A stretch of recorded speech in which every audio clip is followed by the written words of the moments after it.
আসসালামু আলাইকুম। আজকে রান্না করছি কবুতরের মাংস।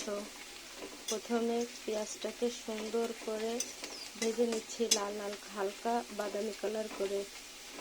এরপরে এর ভিতর দিয়ে দেব ঝাল বাটা, তারপরে রসুন বাটা, আদা বাটা, হলুদ, লবণ, এগুলো হালকা একটু ঝালের গুঁড়াও দিতে হবে কালারটা আসার জন্য। কাঁচা ঝাল দিয়ে কবুতরের মাংস রান্না করলে অনেক মজা লাগে।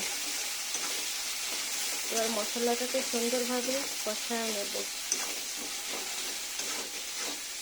সুন্দরভাবেই করে নেব মশলাটাকে, যাতে করে আর মশলা থেকে কাঁচা গন্ধ না বেরোয়। সুন্দর করে মশলাটাকে করে নিয়ে এবার মাংসগুলো দিয়ে দেব।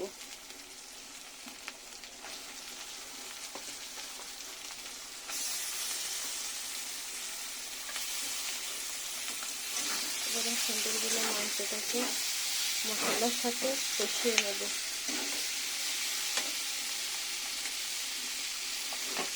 মাংসটা যত কষানো হয় ততই খেতে মজা লাগে।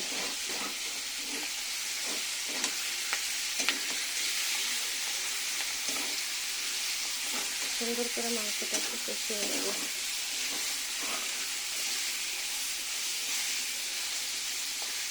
আমাদের চ্যানেলটাকে সবাই একটু সাবস্ক্রাইব করে দিবেন। কেউ আমাদের চ্যানেলটা সাবস্ক্রাইব করে দিচ্ছে না।